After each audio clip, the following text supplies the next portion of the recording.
The story of the companions of the cave. There was a polytheistic village, whose king and its people strayed from the straight path, and they worshipped with God that which neither harmed nor benefited them. They worshipped them without any evidence of their deity. Nevertheless, they were defending these alleged gods, and they did not accept that anyone should harm them, and annoy everyone who disbelieves in it, and does not worship it. In this corrupt society, a group of sane young people emerged. Very few made their minds, and refused to prostrate to anyone other than their Creator, God who controls everything.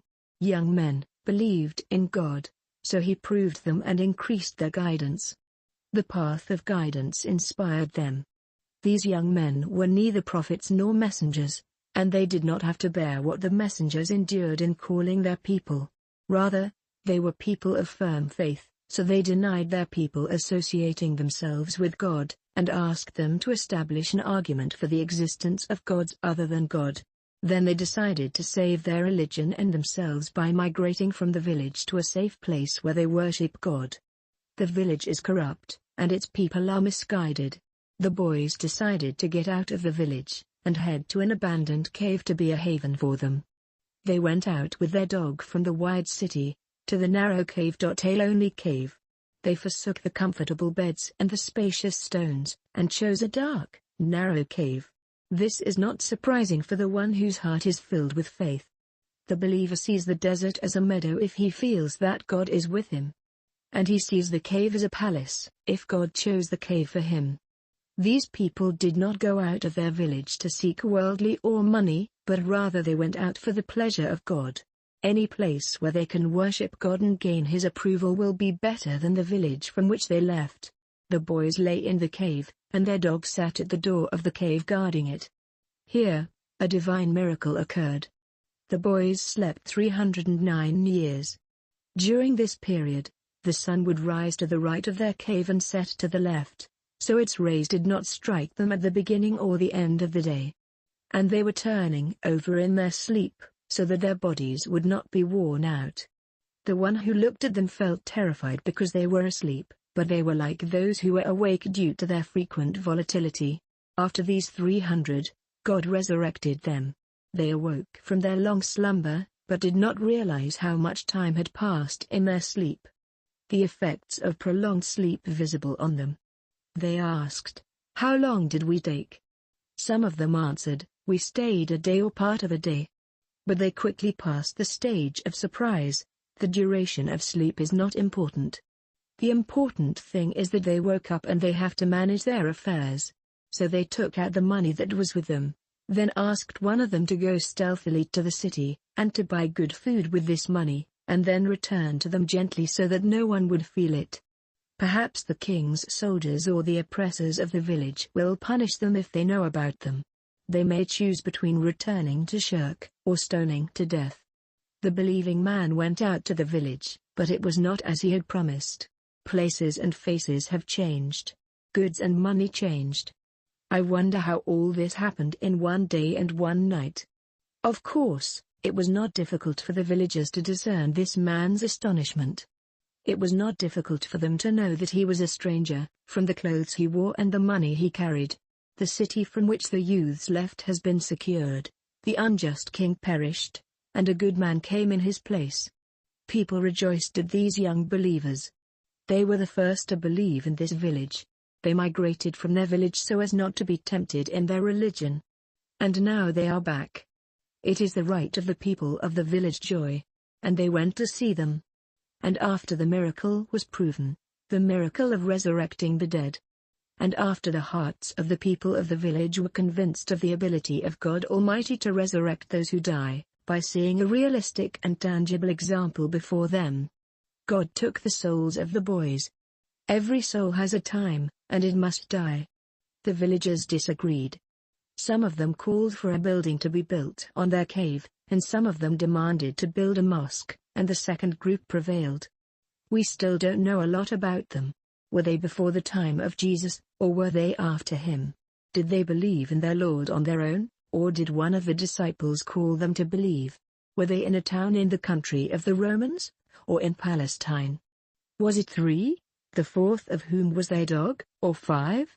The sixth of whom was their dog, or 7? And the eighth of whom was their dog? All these things are unknown. However, God Almighty forbids us from arguing in these matters, and commands us to return their knowledge to God. The lesson is not in the number, but in what happened to the matter. It does not matter if they were 4 or 8, but what is important is that God raised them after more than 300 years so that those who lived with them could see the ability to resurrect those in the graves, and for generations to pass on the news of this miracle, generation after generation. Muhammad bin Ishaq bin Yazar said, on the authority of Abdullah bin Abi Najih, on the authority of Mujahid, he said, it was reported that some of them were of young age, and he explained the papers. Ibn Abbas said, they were like that night and day in the worship of God, crying and pleading with God, and they were 8 people, Maksumana, and he was the eldest of them, and he was the one who spoke to the king about them, Mujsmailinina, Tamlika, Martins, Kashtans, Burans, Demos, Yatans, and Kalush. The companions of the cave in Christianity. The names of these 7 boys vary according to the references, and they are mentioned in some documents in the heritage as follows: Maximilianus, Axacostodinus, Iamblicius, Martininus, Dionysius, Antoninus, and Constantius, Abu John. It was said that they lived in the time of the Roman Emperor Decius Caesar, and they spent the year 251 AD, and it was said before that. In the past, they were depicted as young soldiers, and at a later time, as if they were children. This is what is evident in the icons. It is reported that Decius Caesar at that time passed through Ephesus and commanded the inhabitants to offer sacrifices to idols and structures. Among those who were exposed as refusing to offer the 7 young sacrifices, they stopped at the emperor and asked the reason for their rebellion. Maximilian answered in the name of all, we have a God whose glory is full of heaven and earth. To him we offer secretly the sacrifice of our faith confession and our frequent prayers. These words infuriated the emperor, so he insulted and threatened them, then let them go so that they might think about the matter carefully, indicating that he would return and question them, in a few days, when he returned to the city from an imminent travel. The 7 hid in a large cave to the east of the city. There they leaned in silence and prayer, begging God for wisdom. It was said that they slept the sleep of death and prayed on their lips. Decius returned to the city. He asked about the 7 boys, but he did not find them. He searched for them and pointed to the cave, so he came to it and ordered the entrance to it to be strangled. It was said that 2 of those who carried out the mission were Christians in secret. And these 2 were the ones who wrote the news of the 7 boys on a lead board with their names and what the neighborhood showed him. Days passed, nearly 200 years ago, and more was said. Then, around the year 446 AD, during the time of the Byzantine Emperor Theodosius II, a heresy spread that denied the resurrection of the dead and confused the church. The promoter of heresy was a bishop named Theodore.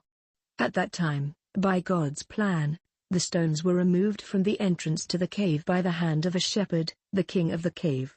Immediately the boys came back to life like a riser from sleep without any change having occurred to them. As a result of that, there was confusion, in Ephesus, about them, when the people knew about them. But the truth, finally, took their news as proof of the resurrection of the bodies. It was reported that the 7 young men, after telling their story to the people, went back to sleep and slept again until the general resurrection.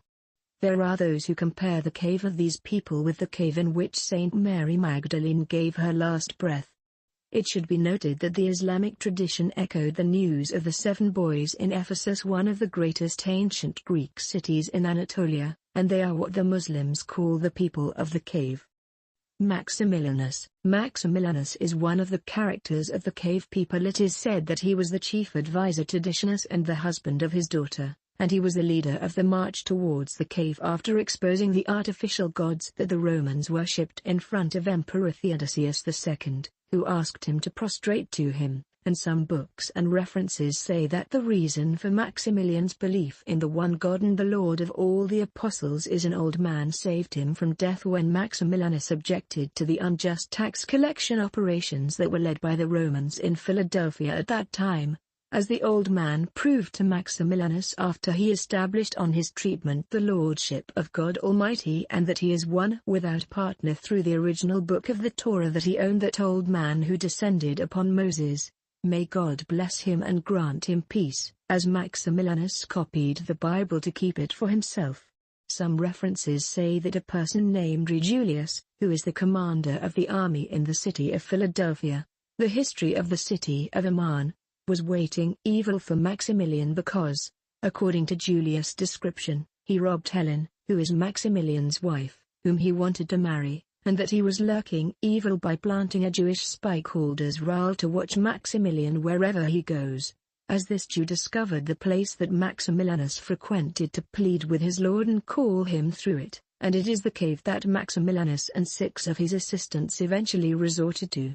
But one of Maximilianus's assistants killed this Jew after he knew that he had revealed Maximilian commanded that he was on his way to expose his affair to Julius.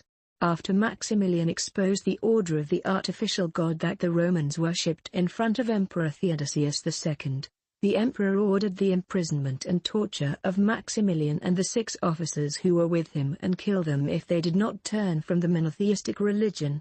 Maximilian and his companions went to a secret place in his house before the people of the cave took refuge in that place where they stayed for 309 years, according